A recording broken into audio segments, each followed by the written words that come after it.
क्रांतिकारी जय भीम।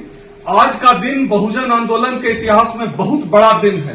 बहुजन राजनीति के दो बड़े शख्सियत, एक डॉक्टर उदित राज, दूसरी तरफ जो है वामन मेश्राम, जो कि आज की तारीख में ईवीएम के आंदोलन के पर्याय बन चुके हैं और बहुजन आंदोलन के दोनों बड़े नाम हैं। आज का दिन स्पेशल इसलिए है, ऐतिहासिक इसलिए है, खास इसलिए है क्योंकि दोनों, एक बामसेप के राष्ट्रीय अध्यक्ष हैं, दूसरी तरफ परिसंघ के राष्ट्रीय अध्यक्ष हैं। दोनों ईवीएम के मामले पर, बहुजनों के न्याय के मामले पर दोनों एक साथ आए हैं। तो दोनों लोगों को हम लोग एक एक करके सुनते हैं कि दोनों लोगों को साथ क्यों आने की जरूरत पड़ी और दोनों लोगों का एजेंडा क्या है, उद्देश्य क्या है। तो पहले उदित राज जी अपनी बात रखें, फिर वामन मेश्राम साहब अपनी बात रखेंगे। वामन मेश्राम जी का और निशा मेश्राम जी का मैं स्वागत करता हूं। हम लोग मिले, बहुत अच्छी बातचीत हुई। आज के समय में जब सब कुछ खत्म हो रहा है, काफी कुछ हद तक खत्म हो गया, प्राइवेटाइजेशन के द्वारा नौकरियां गई, शिक्षा भी हाथ से निकल गई और 43 वाइस चांसलर हैं इस देश में, उसमें केवल एक SC एक ST है। 159 इंस्टीट्यूट ऑफ हायर लर्निंग और इंस्टीट्यूट ऑफ एक्सेलेंस है, उसमें से एक SC एक ST डायरेक्टर नहीं है। तो शिक्षा से भी निकाल दिया गया, गवर्नमेंट के जॉब तो कम हो ही गए हैं और डेमोक्रेसी की जो स्ट्रेंथ होती थी वो कमजोर हो गई है। ईवीएम से अब चुनाव होने लगा, अब हम वोट दें या न वोट दें, मशीन वोट दे रही है। ऐसी परिस्थिति में अगर हम लोग एक नहीं होते हैं, बहुजन एक नहीं होते हैं, तो मेरा ख्याल है कि इतिहास कभी माफ नहीं करेगा और इस लोकसभा के चुनाव के बाद हमें लड़ने का मौका भी नहीं देगा। अब आगे चुनाव होगा कि नहीं हो। 1 नेशन 1 इलेक्शन का मतलब क्या है?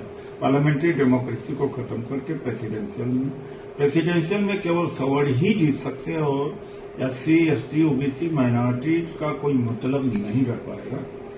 तो हम लोगों को एक होना चाहिए। मेरी अपील है लोगों से कि चाहे और जो छोटे छोटे संगठन हैं, जो अहंकार, खुद का अहंकार, ईगो है और अपने सेटिस्फैक्शन के लिए ही कर रहे हैं, वो सारे हमारी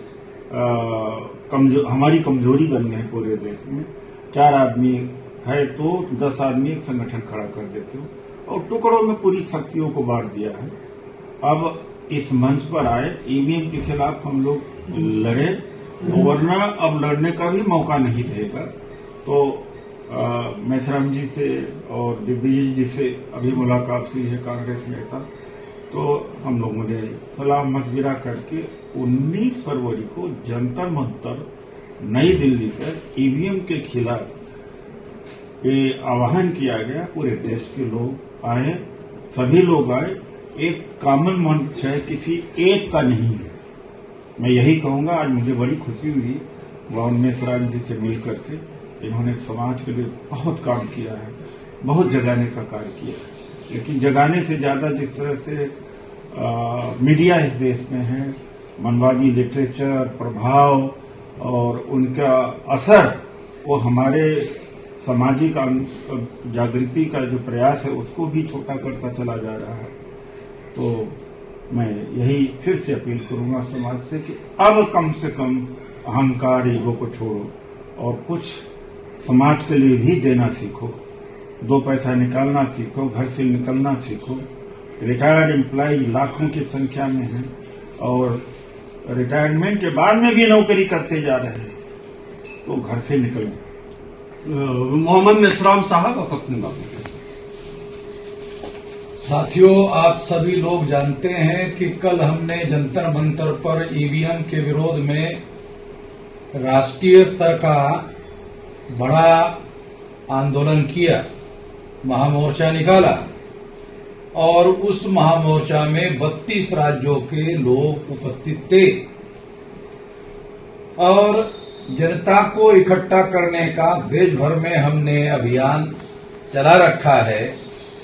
और अभी हम लोग उदित राज जी के घर में आए हैं और उदित राज जी के साथ मिलकर फिर SC ST OBC और माइनॉरिटी के जो तमाम नेतृत्व करता है मासेस के साथ साथ नेतृत्वकर्ताओं को भी इकट्ठा करने की जरूरत है और इकट्ठा करने के लिए हम लोग पहल कर रहे हैं।